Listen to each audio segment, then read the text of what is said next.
돈이 보이는 종목 수다, 그녀들의 종목 콕톡. 안녕하세요, 손유빈입니다. 네, 안녕하세요. 박수진입니다.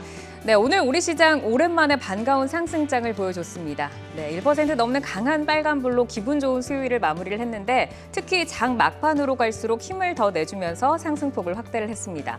기관은 코스피를 담았고 코스닥은 기관과 외국인이 동시에 매수를 외쳐주면서 코스피가 2,700선을 지켜냈습니다.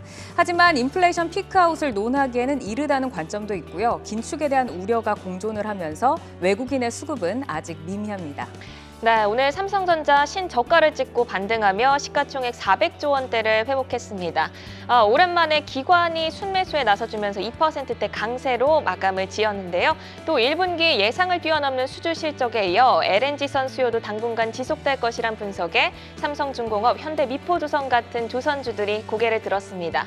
우리 시장 오늘 외국인은 현대미포조선을, 기관은 삼성전자와 삼성 SDI를 집중 순매수했습니다. 네, 그녀들의 종목 콕톡. 오늘 여러분들을 웃고 또 울게 만든 종목들 어떤 것들이 있을까요? 종목콕 종목톡 주코치들과 함께 이야기 나눠보시죠.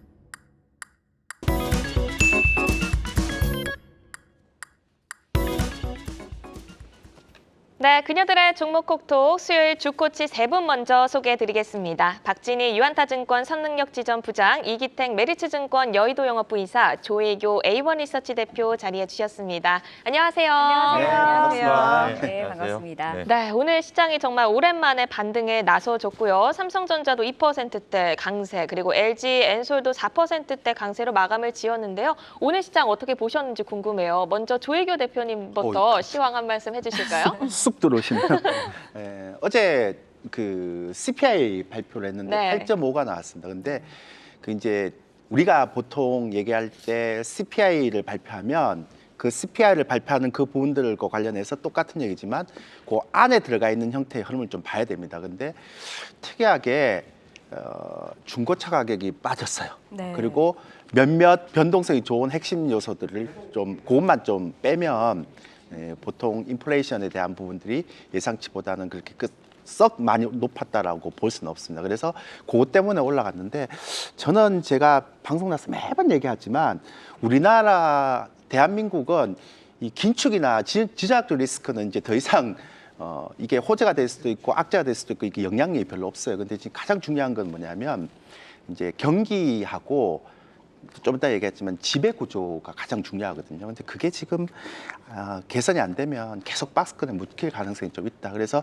다행스러운 일이지만 좀 긴 박스권 흐름이 좀 진행될 것 같아서 이런 종목들을 좀 얘기해 주는 프로를 좀 여러분들이 좀 관심 있게 보셔야 된다. 그게 제 의견입니다. 네, 알겠습니다. 이제 그 8.5%를 말씀을 하셨는데 이게 40년 만에 8.5%가 올랐다고 하더라고요. 41년. 네, 41년. 네, 그래서 40여 년 만에 이렇게 이제 오르면서 CPI는 이제 시장과 거의 흡사했고 이제 근원 소비자 물가 지수 같은 경우는 시장의 컨센서스보다는 조금 낮게 나왔다. 어쨌든 이제 박스권 장세를 좀 예상을 하시는데 이기태 기사님은 어떻게 보세요? 저는 이제 다행스러운 게 방금 전에 서두에도 말씀해 주셨는데 중고차 가격 그런 것들이 이제 좀 조정이 나오길 기다렸던 사람 중에 하나거든요. 왜 그러냐면 공급망 이슈가 좀 풀려야지 이게 내려올 거다라는 생각을 했었고, 그리고 인플레이션 이슈도 이게 내려오는 게 시그널일 수 있다. 그러니까 우리가 흔히 얘기하는 어떤 지표를 보면 이게 트리거가 돼서 투자자들이 좀 안심할 수 있을까라고 했던 게 이제 LA 쪽에 롱비치 항구 거기에서 근로자들이 없고 일을 못해서 하역을 못해서 컨테이너선이 막혀 있는데 근로자들이 다시 근무하기 시작했다. 그러한 것들도 공급망 이슈에서 좀 해소가 되는 거고, 인플레이션도 사실은 중고차 가격이 신차 가격보다 높은 걸 제 생애에 그리고 앞으로 다음 생애에도 보기 힘든 현상들인데 이런 현상들이 나타난 게 공급망 이슈였잖아요. 그렇기 때문에 그러한 것들이 결국에는 인플레이션과 공급망 이슈를 좀 해소시켜주는 우리가 기다렸던 뉴스 중에 하나가 아니었나라고 생각이 돼서 그런 것들이 우리 시장까지 결국에는 연결이 돼서 시장 지수를 끌어올리는 역할을 좀 했다. 그렇게 평가를 할 수가 있겠습니다. 네, 그러면 박진희 부장님 오늘 삼성전자 2% 조금 올랐는데 저는 외국인과 기관이 동반 순매수를 하는 줄 알았어요. 근데 막판에 이렇게 팔아버렸더라고요. 어떻게 보셨어요, 삼성전자? 네, 사실 뭐 삼성전자 어저께도 막 공중파에도 나오더라고요. 실적은 좋은데 계속 뭐 저가다 그러니까요. 뭐 이러면서 계속 나오긴 하는데 실질적으로 오늘 조금 시장 보시면 장중에 좀 중국에서 철강, 뭐 비철금속류들 많이 오르면서 시장 좀 끌어줬고요. 삼성전자도 특히 이제 윤 당선인이 이제 반도체 좀 밀어주겠다 초국차 전략으로 해서 이제 장비 투자하는 부분들 이런 부분에 대해서 세액공제 되는 부분들이랑 그다음에 장비 이제 투자하고 설비하면 이제 보조금 40에서 50% 준다 이런 이슈들이 나오면서 오늘 반도체 섹터주들 뭐 삼성전자 오르고 그다음에 이제 그 하부권에 있는 종목들 오르면서 지수가 많이 견인됐는데요. 일단은 뭐 지금 삼성전자는 아시다시피 뭐 실적이나 이슈로만 갈 수는 없는 종목이고요. 말씀하신 대로 이제 수급이 좀 받쳐줘야 되는 부분인데 내일 또 만기가 있잖아요. 그러다 보니까 오늘 좀 종목별 변동성이 컸고 그동안 좀 낙폭이 컸던 종목들 위주로 최근에 좀 약간 쇼커버링성 매수세 좀 들어오면서 좀 강한 반등이 나왔던 것 같아요. 그래서 일시적으로 일단 뭐 시장이 지금 인플레이션이 이제 피크 친 게 아니냐 이러면서 좀 반등을 했다라고 보여지긴 하지만 기본적으로 워낙 좀 낙폭이 과대한 종목들 위주로 해서 순환 반등이 오늘 좀 강하게 들어왔다라고 보실 수가 있겠고 지수도 역시 조금 박스권 흐름 대신에 이제 삼성전자의 역할이 향후에 좀 더 커질 수는 있을 것 같습니다. 네. 근데 삼성전자 관련해서는 온 국민들의 이제 관심 종목이다 보니까 혹시 두 분 같은 경우에 코멘트 주실 말씀 있으실까요? 저기 올해 그 개인들이 1조 5천억을 샀거든요. 그러니까 1조 5천억 15조를 샀어요. 15조 죄송합니다. 1조 5천. 그리고 2월 22일부터 시작해서 어제까지 개인 그 신용잔고가 1조 6천억이 올랐어요. 근데 제가 왜 이 얘기를 하는가 하면 그 올해 개인들이 15조 6천억을 샀는데 코스 대형주를 15조를 샀어요. 그거 2월 22일부터 시작해서 어제까지 신용잔고가 1조 6천억인데 그중에 삼성전자하고 삼성전자 우선주를 8천억을 샀어요. 제가 왜 이 얘기를 드리는가 하면 대형주로 굉장히 쏠림 현상이 심하게 나타나고 있어요. 근데 글로벌 증시를 보면 지금 패시브 펀드가 안 먹히는 장이에요. 제가 지금 좀 부탁을 드리겠지만 좀 길게 가져가세요. 삼성전자 사시는 분. 근데 이거 오래 안 간다고 해서 만약 올해를 목표로 만약에 사신 분이라면 저는 올해는 대형주 반대입니다. 그래서 오늘 이렇게 올라갔다고 해서 뭐 제가 좀 물 뿌리는 건 아닌데 올해는 대형주 반대인데 희한하게 또 대형주에 개인들이 굉장히 많이 또 몰리더라고요. 예전에 안 이랬거든요. 예전에는 막 시장 떨어지면 다 중소형주 물리고 개별주 물리고 이랬는데 올해는 좀 아직은 시기상조다. 이사님 혹시 뭐 한두 줄 정도로 간단하게 들을 수 있을까요? 저는 의견? 약간 환율에 좀 배팅을 한 게 아닌가. 결국에는 글로벌 자산 운용하시는 분들이 우리나라를 사봤자 어디에 뭐를 많이 살 수 있겠는가 뭐 했을 때 사실은 장 막판에는 좀 팔긴 했는데 환에 어느 정도 환이 너무 올랐기 때문에 환 해지 차원에서라도 뭔가 수익을 거두려면 국내에서는 삼성전자, 하이닉스 그리고 LG 엔솔 빼놓고는 살만한 게 딱히 살만한 게 없거든요. 그렇기 때문에 결국엔 바스켓으로 좀 오늘 산 것이 아닌가 시가총액 순위대로 상위주 위주로. 그래서 그런 모습들이 이제 환 때문에 나온 현상 중에 하나이지 않을까라고 생각을 좀 하고 있습니다. 알겠습니다. 네, 삼성전자에 관련해서 이제 궁금한 점 많으셨을 텐데 조금이나마 도움이 되셨기를 바라고요. 이제는 저희가 종목에 대한 이야기로 넘어가 보도록 하겠습니다. 네, 오늘 이제 리오프닝 관련주로 시작을 할 텐데 먼저 금요일이죠. 15일부터 새 거리두기 지침 발표가 이제 계획이 되어 있습니다. 그래서 이제 리오프닝 관련주에 다시 한번 좀 관심이 집중이 되고 있는데 그동안은 우리가 이제 마스크가 해제가 된 이후에 화장품보다는 피부 미용 관련주들을 조금 많이 봤어요. 이제는 화장품 관련주를 오늘 이야기를 좀 나눠볼 텐데 LG생건이나 아모레퍼시픽 이런 대형주에 대해서 예전에 정말 잘 갔던 종목들인데 지금 시장이 좀 우려를 하고 있는 것 같습니다. 특히나 중국의 봉쇄 영향이 있지 않을까 싶은데 아모레퍼시픽부터 좀 질문을 드려볼게요. 아모레퍼시픽의 중국 봉쇄 영향 어떻게 좀 영향을 미칠 거라고 보시나요? 오늘 화장품 종목들이 좀 상대적으로 시장 대비해서는 많이 못 올랐죠. 네. 또 최근에 이제 뭐 중국 봉쇄 영향도 있고 오늘 사실 아모레퍼시픽 같은 경우도 이제 뭐 쿠션 가격 올린다 뭐 이런 얘기도 나왔는데 요새 좀 제품 가격 올리는 게 아주 이슈예요, 전부 다. 네. 네, 그렇기는 한데 근데 기본적으로 아모레퍼시픽도 그렇고 그다음에 이제 LG생활건강도 마찬가지고 예전에 이제 중국에서 좀 많이 확장 정책을 썼을 때와는 상당히 좀 반대입니다. 지금은 중국 쪽의 비중을 많이 좀 줄여나가는 흐름이고 그런 상태 속에서 이제 구조 조정을 많이 했습니다. 그래서 수익성이 떨어지는 쪽들은 좀 많이 정리를 하고 수익성 위주로 이제 좀 다변화시켜서 좀 바꿔나가고 있는 상황인데요. 사실 좀 대형 화장품 주식들이 예전처럼 좀 그때 그 기운을 누리기에는 사실 좀 쉽지는 않아요. 사실 그런 흐름이 좀 일정 부분 좀 나오려면은 정말 중국의 관광객들이 옛날처럼 막 물밀듯이 몰려온다라면은 다시 또 각광받을 수 있겠지만 지금 상태에서는 역시 좀 대형주들로서는 좀 부담이 있다. 다만 이제 구조조정이 어느 정도 진행이 됐기 때문에 최악의 고비는 좀 넘어갔다라고 보겠지만 과거처럼 이제 고성장하는 그런 시간은 조금 이제 오기 쉽지 않다라고 좀 보시는 게 대형 화장품 섹터 쪽에서는 좀 맞을 것 같아요. 네, 사실 아모레퍼시픽의 경우에는 면세랑 해외 법인의 매출 비중이 굉장히 큰 걸로 알고 있습니다.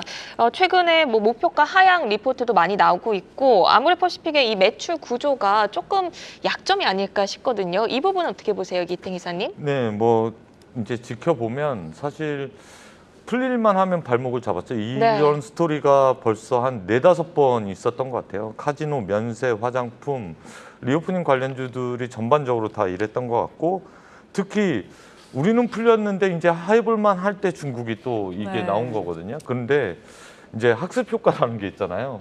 아, 언젠간 될 거야. 이거 진짜 내가 인내로 투자한다라고 생각하셨던 분들은 장기적인 호흡을 좀 권해드리고 싶다. 왜냐하면 한편으로 보면 그렇기 때문에 완전 빈집이거든요. 이게 주식이 아시겠지만 기관하고 외국인들이 손이 안 나고 빈집에서 사실은 반등 시에는 가장 빠르게 올라갈 수 있고 우리가 얘기했던 설화수, 후 같은 것들이 네. 언제 때 설화수고 언제 때 후겠어요. 이제 본격적으로 뭔가 해볼 수 있는 상황이 아까 구조조정 좋은 말씀하셨는데 상황이 됐다. 근데 다만 이게 마스크를 벗고 활동을 하는 상황 속에서 이번에는 화장품보다 먼저 많이 갔던 게 피부과에 관련된 의료기기였거든요. 네. 예, 클래시스라든가 제이시스 메디칼. 뭐 사실은 화장품도 갈만했는데 왜 그랬을까요? 이게 중국 관련된 코로나 이슈가 발목을 또 한 차례 잡았고 그리고 지출을 좀 더 세게 많이 할 거야라는 컨센서스가 시장에 있지 않았을까. 화장품이야 기초 화장품이야 늘 사용하던 것이었고 뭐 그런 것들이 있지 않았을까 싶고 그래서 제가 장기적인 호흡을 좀 말씀드리고 언젠가는 중국도 풀릴 거고 언젠가는 화장품 단가도 이제 가격 전이가 좀 소비자한테 넘어가지 않을까라는 생각에 인내를 좀 갖고 투자를 하시면 여기도 성과는 날 것입니다라는 말씀을 드리고 싶습니다. 네, 이제 화장품 종목이 참 우리 시장에 굉장히 뜨거웠던 한때가 있었는데 네. 그렇죠. 지금은 이제 너무 브랜드도 많아지고 중국에서도 우리나라 화장품에 대해서 선호도가 좀 낮아지다 보니까 지금 화장품 종목들이 좀 못 가고 있어요. 맞아요. 그런데 이번에는 제가 좀 호재 관련해서 질문을 드려보도록 하겠습니다. 우리가 이제 이커머스에서 SNS, 뭐 인플루언서라고 하죠. 인플루언서들이 공동 구매를 통해서 화장품을 팔고 그리고 또 홈쇼핑이 라이브 커머스로 확대가 되면서 그렇죠. 라이브 커머스에 연예인까지 등장을 하더라고요. 맞아요. 여기에서 이제 화장품 팔고 그래서 화장품의 채널이 좀 다변화되고 있는 건 굉장히 호재인데 조일규 대표님 혹시 이 이커머스 어떻게 좀 성장할 거라 보시나요? 저희는 이제 남자니까 제가 여성분한테 여쭤보겠는데 작년에 우리나라에 등록된 화장품 그러니까 회사 말고 화장품 브랜드가 몇 개인지 아세요? 몰라요.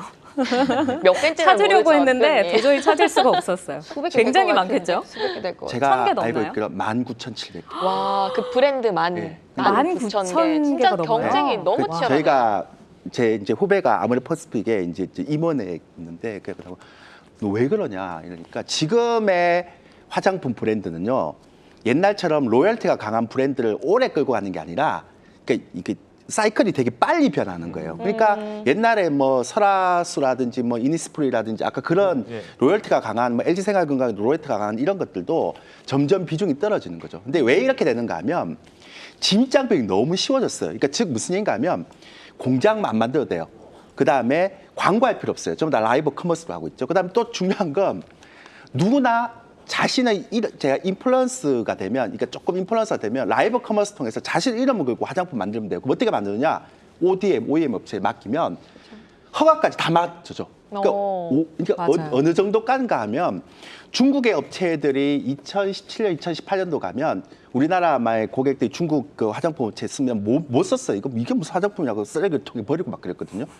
요즘 중국의 업체들 거의 이러면 옆에서 보신 것 같은데요, 지금 버리는 광경. 들었다니까요. 그러니까 근데 요즘 어떤 정도인가 하면 이 중국의 화장품 업체들이 유럽의 명품 화장품 업체 ODM한테 맡겨서 생산하는 거예요. 질이 굉장히 좋아졌겠네요. 브랜드만 딱 갖고 있고 나머지는 다 똑같으니까 이게 퀄리티가 됐어. 그러니까 거기다가 채널도 이제 TV 광고 이런 거 안 하고 라이브 커머스 하고 중국에 엄청난 인플루언스 있잖아요. 왕홍 있죠. 네. 왕홍. 네. 그러니까 그런 거 되니까 이제는 오히려 한국의 화장품 업체들의 브랜드의 충성, 로열티나 이런 포지션이 되게 약해질 수밖에 없는 거죠. 그러니까 오히려 저는 보면 인디 브랜드라든지 아니면 이제 ODM 업체라든지 이런 쪽이 더 강세가 보이고 그래서 자꾸 LG 생활건강이나 아모레퍼시픽이 자꾸 못 가는 이유가 그런 거죠. 그래서 참 안타깝다는 생각이 듭니다.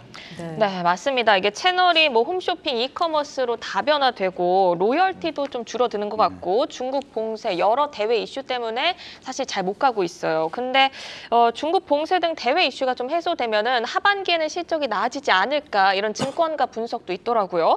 올해 실적 성장세는 어떻게 좀 전망이 되는지 부장님한테 여쭤볼게요.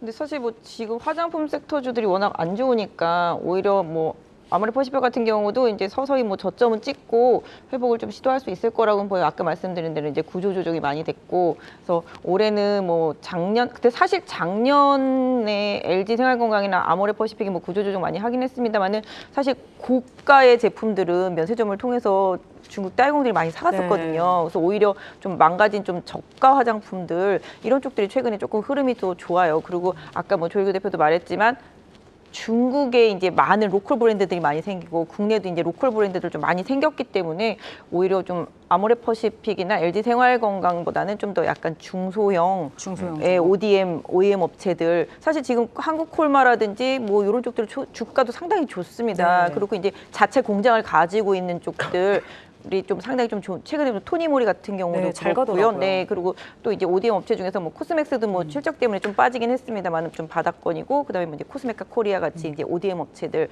OEM 업체들 아까 말씀하신 대로 뭐 글로벌 메이커들을 다 국내에서 만들어 주잖아요. 코스맥스 같은 경우는 뭐 글로벌 1위니까 그래서 약간 로컬 브랜드들 많이 생기고 국내 이제 조그마한 이제 작은 랩들 고려해 본다라면은 작은 업체들 중에서도 이제 ODM, OEM 업체들 쪽 그다음에 이제 용기 쪽, 화장품 용기 쪽 이런 연우 쪽들이 잘 가더라고요. 네, 그런 것들 같은 뭐 펌텍코리아도 마찬가지가 되겠는데 그런 쪽들이 좀 올해는 좀 더 성장성에 있어서는 좀 더 낫지 않을까 싶습니다. 네, 뭐 화장품주에 투자를 하고 싶다면 대형주보다는 중소형 OEM, ODM 업체, 예를 들면 뭐 코스맥스, 토니모리 등을 좀 언급을 해주셨습니다. 이렇게 화장품주에 대한 전략까지 들어봤고요. 현재 시간 4시 17분 54초 지나가고 있는데요. 조금 전에 유럽 시장이 개장을 했습니다. 지수 먼저 살펴보고 오겠습니다. 어제는 미국의 긴축 우려에 약보합권으로 마감을 지었는데요. 오늘도 역시 3대 지수 하락하면서 출발을 했습니다. 영국 FTSE 지수 0.4% 하락하며 출발했고요. 독일 닥스 지수 역시 0.67% 하락, 프랑스 까크 지수는 0.27% 소폭 하락하며 출발을 했습니다. 유럽 각국의 인플레이션이 가파른 상승세를 보이고 있습니다. 독일의 3월 CPI 확정치도 전년 대비 7.3%로 독일 통일 이후 최고치를 기록하기도 했는데요. 오늘 발표될 주요 지표 중에는 영국 3월 생산자 물가지수와 소비자 물가지수가 있으니까 참고하시면 될 것 같습니다.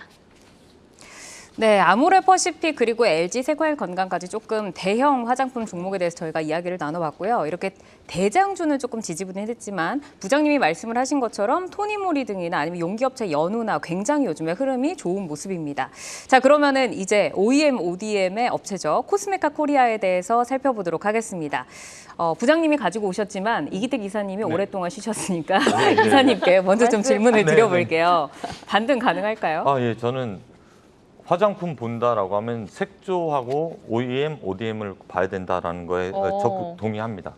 왜냐하면 아까 말씀드렸듯이 제가 요즘에 틱톡을 많이 보거든요. 틱톡을 보면 인싸시네요. 네, 근데 틱톡을 보면 1분 안에 다른 사람이 되어 있어요. 맞아요.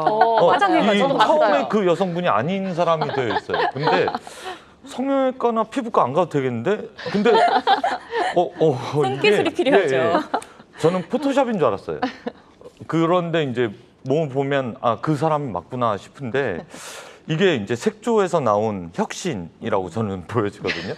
혁신. 근데 이제 마스크를 벗게 되면 당연히 그런 혁신들을 너도나도 할 것 같고 그런 인플루언서들이나 틱톡을 하시는 분들이 색조를 끊임없이 하실 것으로 보여지기 때문에 국내에서 색조하면 이 회사를 빼놓을 수 없죠. 클리오라고. 네. 예, 그런 회사들이 이제 인기가 많이 있을 것으로 좀 보여진다라고 생각이 되고 그리고 약간 주가가 조정이 나왔던 것 중에 또 하나가 클리오가 연초에 작은 금액인데 횡령이 좀 있었어요. 그쵸, 근데 직원 한 명의 실수였는데 그게 전체 주가를 조정을 나오게 했기 때문에 이런 때 기회가 아닌가. 근데 네. 한 20억 정도이기 때문에 충분히 이거는 뭐 그 이상의 퍼포먼스를 보여줄 수 있는 매수 기회였다 저는 생각이 되고요. 이제 클리오가 공장을 코스메카에서 생산을 하고 있는 거죠. 예, 그리고 코스맥스나 코스맥스도 하고. 코스맥스도 한국 콜마도 다 그쵸. 사용하고 있습니다. 예. 그런데 팔레트 여성분들이 엄청 좋아하더라고요. 아이섀도우 팔레트. 예, 그 팔레트 선물을 하나만 받아도 세상 다 가진 것처럼 기뻐하시는데 그런 것들이 올해는 좀 잘 나가지 않을까. 아하. 예, 이 색도 발라보고 저 색도 발라보시기 바라겠습니다. 네, 뭐 하늘 아래 같은 색조는 없다. 뭐 이런 네, 말도 맞습니다. 있더라고요. 뭐 기업의 홍보 명언이네요. 담당. 예. 네, 일단 뭐 코스메카 코리아 하면은 저는 비비크림이 생각이 나요. 이 비비크림을 처음으로 개발한 회사이자 화장품 ODM 전문 기업인데요. 적극적인 투자를 바탕으로 이 국내외 법인들을 많이 보유를 하고 있습니다. 어느 정도의 생산 능력을 가지고 있는지 좀 짚어봐야 될 것 같은데 생산 능력 어느 정도인가요? 올해 같은 사실 시총도 좀 작은 편이에요. 거래량도 많지가 않아서 개인 투자자분들이 조금 접근하시긴 힘들 수 있을 것 같은데 작년 대비해서는 한 10% 정도는 성장할 수 있을 것으로 보여지고 있습니다. 네. 매출액 같은 경우. 근데 사실 미국의 잉글우드 랩이라고 있습니다. 네네네. 메이크업 관련이에요. 그래서 그 회사 지분도 이제 한 40%대 가지고 있기 때문에 또 일단 미국은 일단 소비의 국가잖아요. 그래서 미국도 이제 뭐 미국은 이미 리오프닝이지만 그런 부분들이 좀 성장도 기대해 볼 수가 있겠고 또 특히 이제 이 회사도 OEM으로 이제 글로벌 메이커들을 다 만들고 있고 그다음에 또 이제 지금 이제 시즌이 오고 있습니다. 자외선 차단이라든지 이런 쿠션의 시즌이 오고 있기 때문에 이 회사의 좀 강점이 좀 더 부각될 수 있지 않을까. 좀 안타까운 점은 좀 거래량이 좀 작기 때문에 네. 좀 접근하시기가 좀 쉬운 종목은 아니지만 최근의 흐름으로 봤을 때는 뭐 한국콜마, 뭐 토니모리 이런 거랑 흐름이 조금 다 유연하게 같이 좀 움직일 수 있는 구조다. 아까 말씀드렸던 뭐 용기 업체들도 마찬가지가 돼 있고요. 그래서 약간 OEM 업체들이 계속적으로 좀 성장할 수 있겠다. 상당히 좀 많이 분포가 되어 있기 때문에 그런 기업들, 그러니까 로컬 업체들, 그다음에 그런 식으로 좀 만들어주는 기업들이 좀 분포가 되기 때문에 좀 중소형주가 좀 최근에 강하잖아요. 그러다 보니까 코스메카 같은 경우도 좀 서서히 조금 방향 전환할 수 있지 않을까 싶습니다. 네. 이제 조일규 대표님께서 작년 한 해 생긴 브랜드가 19,000개가 넘는다라고 하셨잖아요. 이런 브랜드들이 공장에서 OEM 생산을 하다 보니까 코스메카도 굉장히 바빠졌을 것 같아요. 신규 공장도 잘 돌아간다라고 하던데 이 가동률에 대해서 설명해 주실 분 있으실까요? 근데 설명해 주실래요? 예, 저는 가동률까지는 아. 체크가 안 돼요. 또 뭐 우리 잘하시는 분 설명해 주고 저도, 네. 저는 나중에 네. 요거 관련해서 요거 이제 인디 브랜드라든지 아니면 OEM에 관련해서 저한테 한 3분만 좀 주시고 하세요. 그러면은 가동률. 가동률은 지금 정확한 수치는 모르지만 어쨌든 잘 성장을 하고 있고 네. 그 외에 아, 3분은 좀 긴데요. 아니, 그러니까 2분? 줄까요? 그러니까 제가 또 빨리 해야 되겠네요. 그러니까 그러니까 작년에 19,000개의 브랜드가 나왔다는 건 이제 뭐 몇몇 그 로열티 강한 브랜드는 오래 가지만 이제는 뭐냐면 유행을 되게 빨리 탄다는 거잖아요. 그러면 이제는 중소형의 인디 브랜드가 됐든 ODM이나 OEM이 됐든 간에 이게 화장품 브랜드는 계속 바이 앤 홀드 할 수 있는 종목들이 이제 좀 없다는 거예요. 그러니까 한번 히트가 치면 쫙 올라갔다 또 빠지고 올라갔다 빠지고 이런 형태거든요. 그러니까 제가 볼 때는 좀 안타까운 일이긴 한데 화장품 업체는 트레이딩 영역으로 가야 되지 않을까. 그러니까 브랜드사 같은 경우. 왜냐하면 계속 브랜드가 계속 하고 이제는 공장도 안 만들어도 되고요. 홍보도 TV 홍보 안 해도 되고 라이브 커머스 들어와야 되고 자기 이름 통해서 화장품 만들어 보이면 되고 ODM 맡기면 되고 이러니까 어느 시기에 히트를 치냐에 따라서 실적이 확 올라갔다 툭 꺾였다 이런 수 있으니까 트레이딩 영역으로 좀 들어가시는 게 좋지 않을까. 안타까운 거죠. 주식이라는 건 바이 앤 홀드를 해야 되는데 네. 그러지 못한 상황이 좀 안타깝습니다. 예. 네, 그러면 저는 두 분이 꼽는 화장품 유망주가 좀 궁금해요. 박진희 부장님은 오늘 종목을 가져오셨고 이기태 이사님이 보는 화장품주에서의 탑픽 어떤 게 있을까요? 방금 전에 말씀하셨다는 저는 색조를 마스크 벗으면 색조겠죠. 색조를 봐야 된다라고 생각하고 그리고 그 이외에 이제 ODM, OEM 사는 한국콜마 괜찮을 것 한국콜마. 같고요. 네, 예. 좋아요. 그리고 이제 뭐 코스맥스 같은 경우는 회사 분할 이슈 때문에 그렇지 실적은 계속 좋게 나왔었거든요. 일적도 물적 분할에 대한 아픔이 있기 때문에 만약에 OEM, ODM사 글로벌 1위인데 주가는 왜 안 가라고 생각을 하시고 아픔이 있어라고 생각을 하시는데 사실 회사 물적 분할에 대한 이슈가 있기 때문에 최근에 들어서 기업 리포트 OEM, ODM사 나오는 거 보면 한국콜마가 제일 많아졌던 이유가 거기에 있다라고 보시면 되겠고요. 그다음에 저도 여기엔 동의합니다. 대형 브랜드사들이 고전을 할 것으로 보여진다. 근데 이게 결국에는 화장품은 젊은 여성들만 하는 게 아니거든요. 결국에는 일본, 중국, 우리나라, 미의 기준이 한국이 됐는데 다들 고령화되고 있기 때문에 자기가 쓰던 거 쓴다. 그렇게 봤을 때는 대형 브랜드사도 긴 호흡을 놓고 봤을 땐 결국에는 터닝 어라운드 할 수 있는 기회가 있을 것이다. 그 기회를 포착하자라는 말씀까지 전해드리고 싶습니다. 네. 네, 그럼 올해 이제 턴 어라운드가 기대될 것이다. 포착하자라고 말씀해 주셨는데 앞으로 이런 OEM, ODM 업체 어떻게 전략을 가져가야 할지 부장님께서 정리해 주시죠.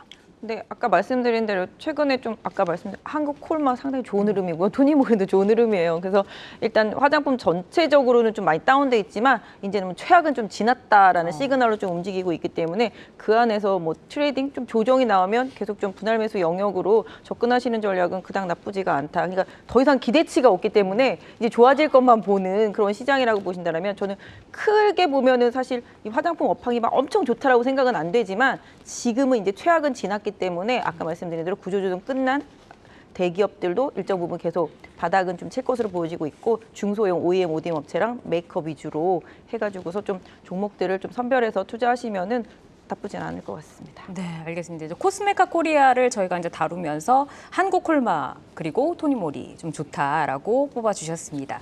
자, 그러면 그녀들의 종목 콕톡 지금 함께하고 계신 미주 여러분께서는 과연 어떤 의견을 갖고 계신지 유튜브를 통해서 좀 여러분들의 의견을 만나보도록 하겠습니다. 지금 많은 분들이 참여를 해주고 계시는데요. 아이디 라이스님께서 삼성전자는 2% 먹는 단타 주식이다라고 하셨어요. 아니 마음 언제 아파요. 우리 삼성전자가 이렇게 됐죠? 오늘 이렇게 올랐는데 7만 원이 안 돼서 마음이 참 쓰리더라고요. 아직도 6만 전. 삼성전자는 한 그러니까. 10억어치 사서 한 2% 먹어야죠. 라이스님 혹시 10억 사신 거 아니겠죠? 슈퍼개미 네, 아니신가요? 그리고 두 번째 이제 아이디 한글 가나다라님께서 중국은 블랙홀 리스크가 너무 크다라고 하셨어요. 중국은 리스크가 좀 있는 나라예요. 있죠. 네. 많이 있죠. 근데 왜냐하면 경제 지표나 이런 것들이 이제 통제를 하잖아요. 그러니까 투명하지 못하거든요. 제가 어제 이번 주에 깜짝 놀랐던 게 하나 있는데 이것도 1분만 쓸게요. 지금 미국의 금리가 이제 시장 금리가 10년물 국채 금리고 중국의 10년물 국채 금리 시장 금리인데요. 그게 왜냐하면 지금까지 중국의 10년물 금리가 훨 높았거든요. 이번 주에 역전했습니다. 이게 뭔 얘기인가 하면 중국의 금리가 미국의 금리보다 더 낮아졌다는 거예요. 근데 만약에 성장률까지 꺾이잖아요. 그러면 자본 유출됩니다. 그럼 자본 유출되잖아요. 그럼 어떤 일이 벌어지는가 하면 위안화가 지금 강세였는데 약세로 돌아왔습니다.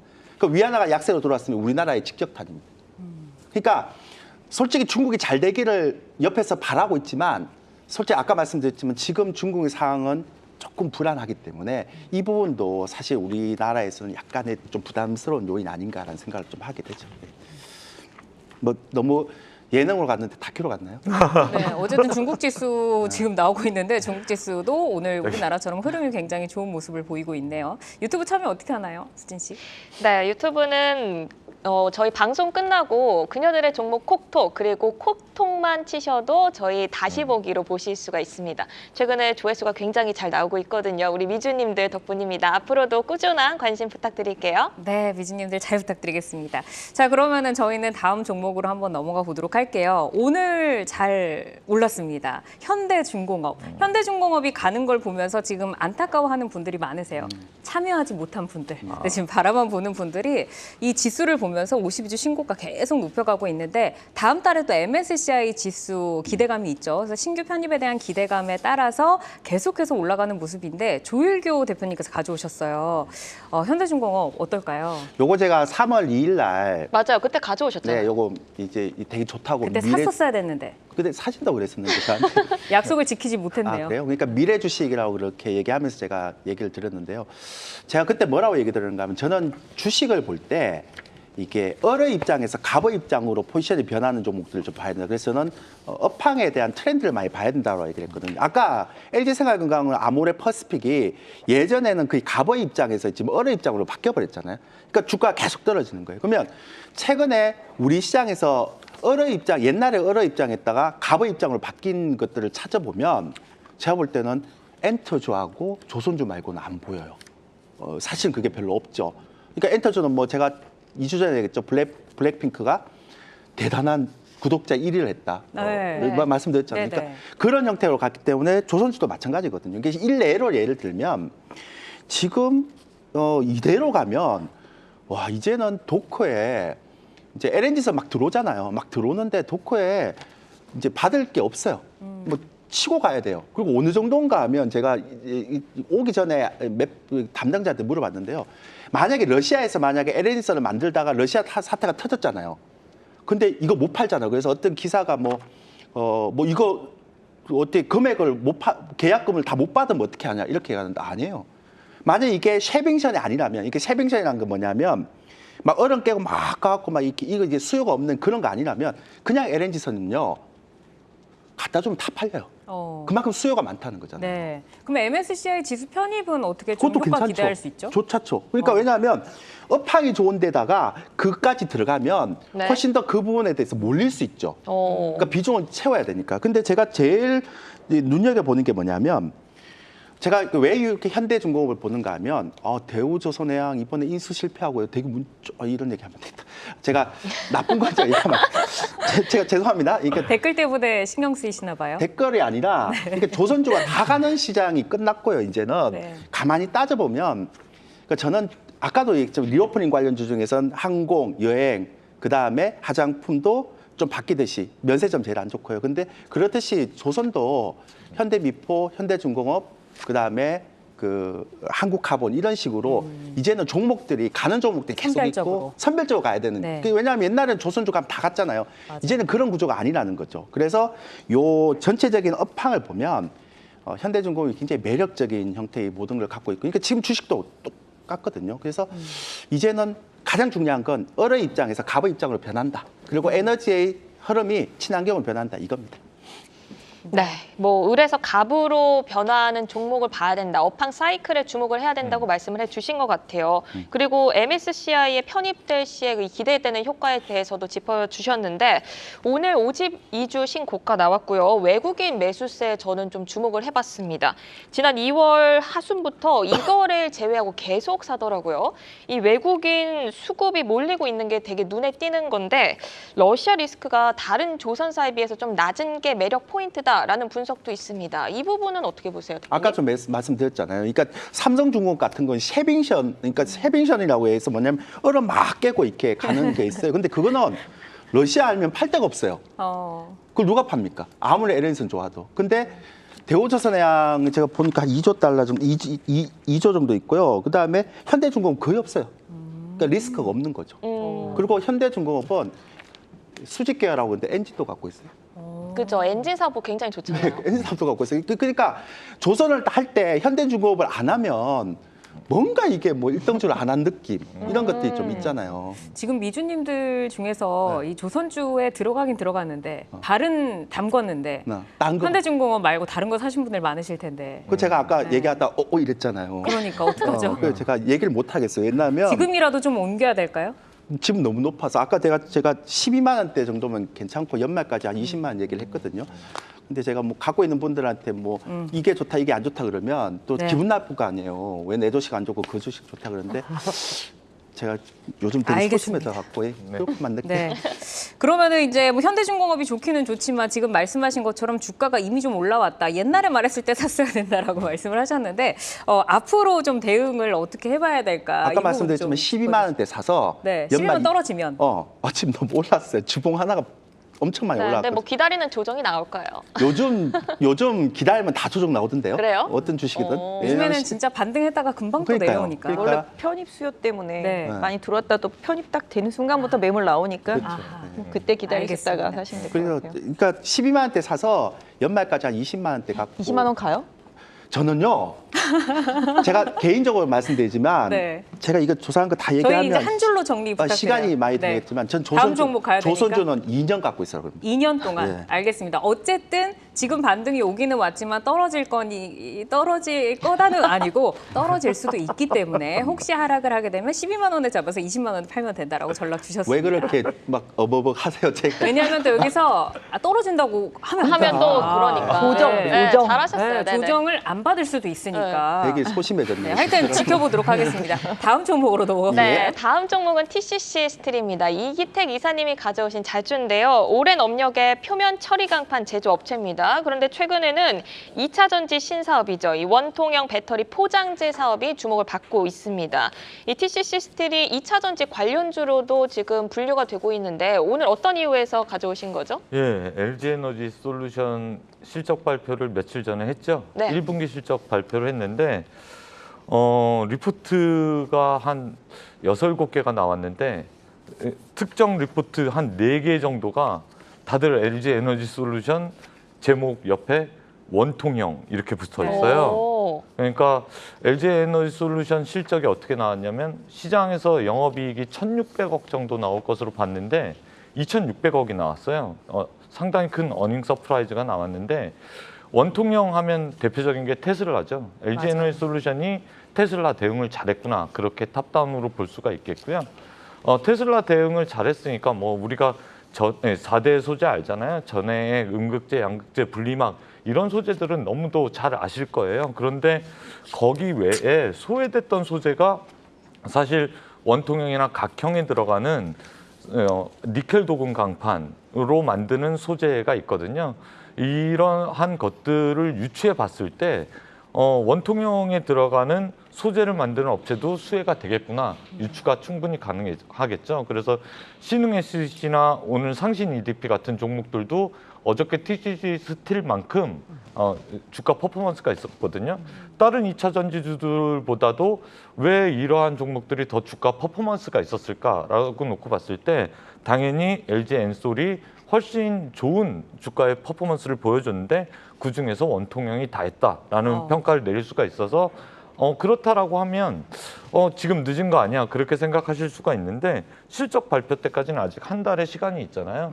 거기서 이러한 종목들을 저희가 유추해 봤으니까 당연히 이러한 종목들이 눌림이 나오거나 아니면 뭐 어느 정도 실적에 대한 눈높이가 아직 충족이 안 됐다고 생각이 됐을 때 그때 충분히 노려볼 만한 기회다라고 생각해서 오늘 TCC 스틸을 들고 나와봤습니다. 네. TCC 스틸도 어느 순간부터 시장으로 진입이 돼서 그 뒤로는 계속해서 좀 잘 나가는 모습을 보여주고 잘 나가죠. 있는데 네.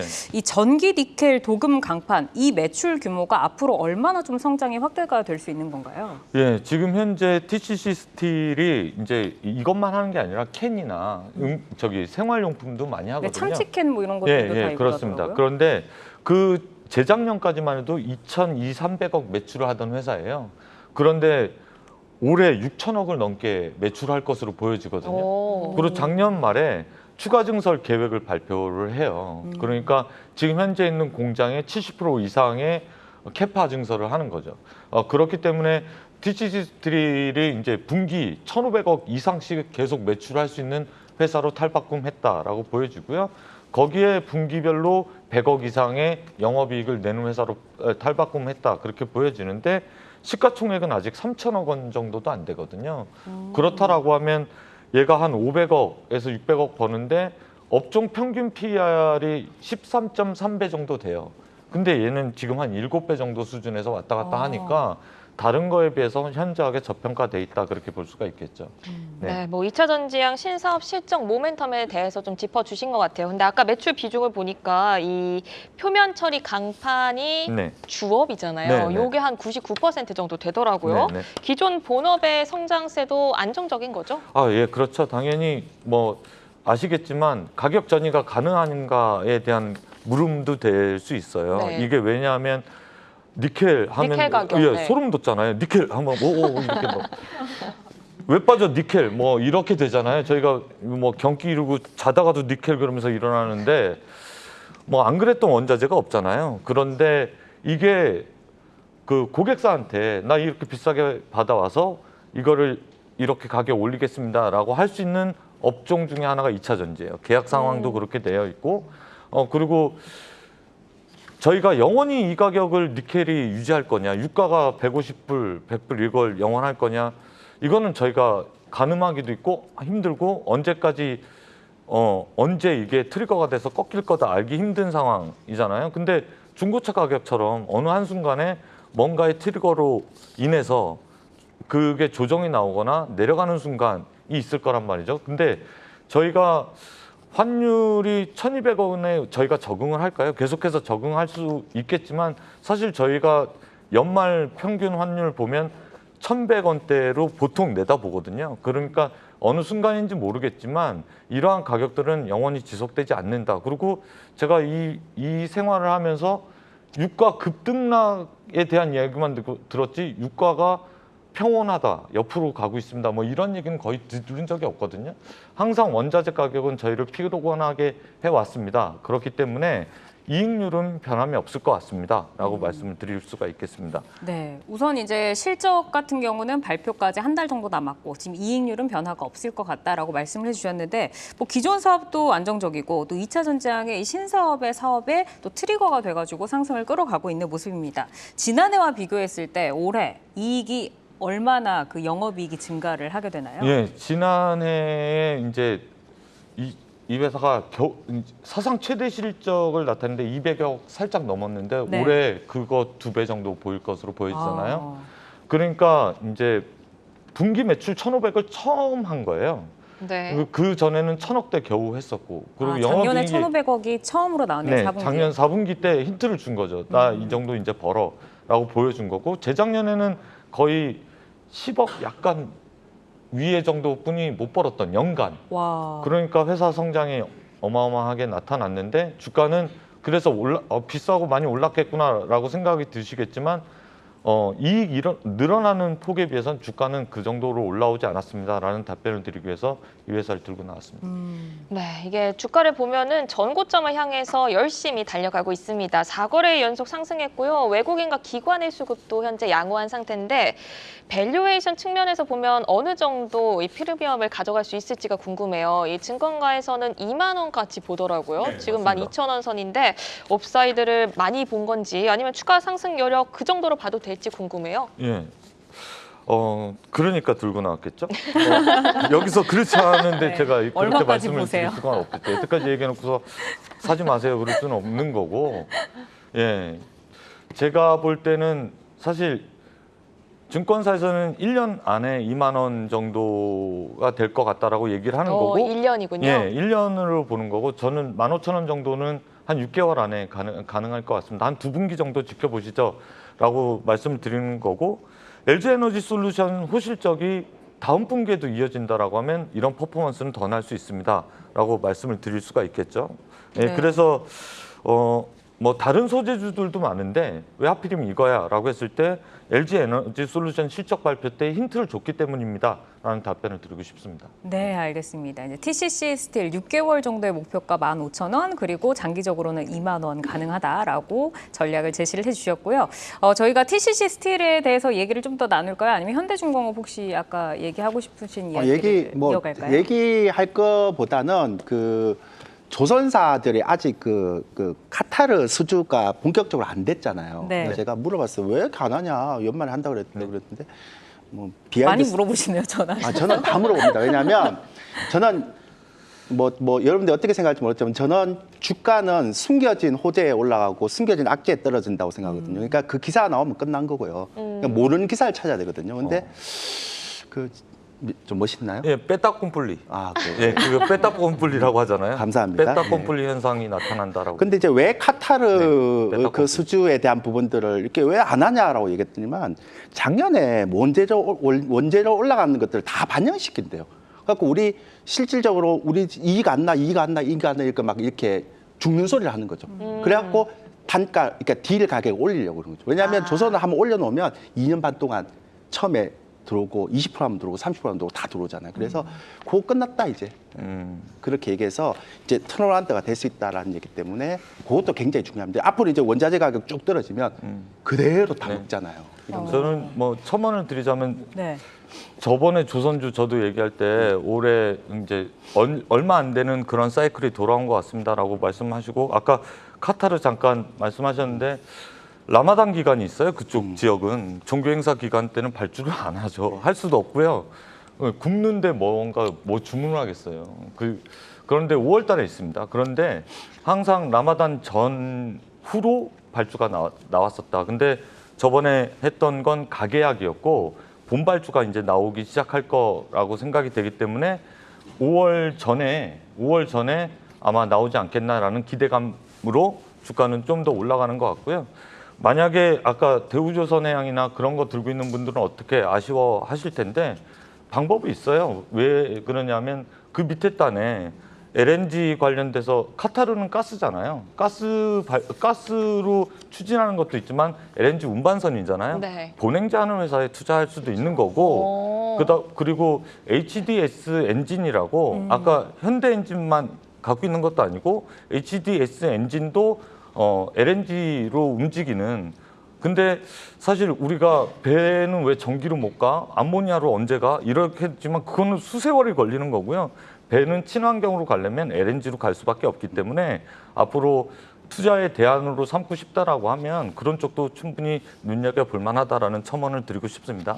네, 그러면 박진희 부장님은 조선 업종에 대해서 전반적으로 어떻게 보고 계세요? 사실 뭐 조선주 같은 경우는 그동안 좀 저가 수주에서 이제 탈피해서 이제 돈이 되는 것만 계속 수주를 하면서 최근에 좀 평가가 많이 달라지고 있는데 최근에 좀 움직임을 보면은 유가 움직임에 좀 많이 연동을 하더라고요. 유가가 네. 오르면 좀 오르고 유가가 빠지면 좀 빠지고 이런 식으로 좀 연동을 하는데 아까 이기태 기사님 말씀하신 대로 사실은 뭐 LNG선 감안한다라면 이제 뭐 탱커라든지 관련되어 있는 뭐 밸브도 마찬가지가 되겠고요. 강관도 마찬가지가 되겠고 이런 쪽들을 계속 좀 보는 게 좋을 것 같은데 실질적으로 지금 최근에 좀 러시아 문제 터지고 나서 또 러시아 이제 가스 수출 막히고 이런 부분들 때문에 또 이렇게 왔다 갔다 해야 되기 때문에 그 LNG선에 대한 뭐 기대치 이런 부분들이 좀 많이 올라간 거는 맞는 것 같아요. 근데 실질적으로 최근에 좀 후판 가격들도 좀 많이 올라간 부분들 이런 부분들도 좀 고려해야 될 부분이 사실 있고요. 실질적으로 뭐 조선주도 같은 경우는 사실 수주 산업이긴 하지만 실질적으로 실적이 돈이 찍히는 데는 한 2, 3년 걸리거든요.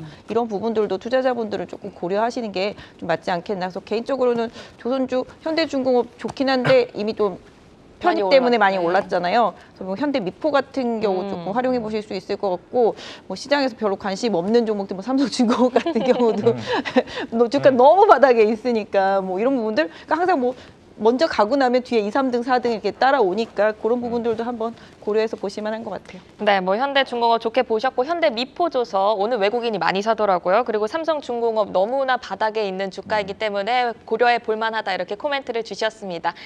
오늘 함께해 주신 세 분 여기서 인사드리겠습니다. 조혜교 A1 리서치 대표, 이기택 메리츠증권 여의도 영업부 이사, 박진희 유한타증권 선능력지점부장 함께하셨습니다. 고맙습니다. 고맙습니다. 예, 수고하셨습니다. 감사합니다. 수고하셨습니다. 네, 오늘도 이렇게 주코치 세 분 모시고 이야기를 나눠봤습니다. 돈이 보이는 종목 수다, 숨겨진 톡, 그리고 전략 톡톡으로 내일도 오후 4시에 저희는 찾아오겠습니다. 네, 미주 여러분 내일 만나요. 모두들 안녕. 안녕.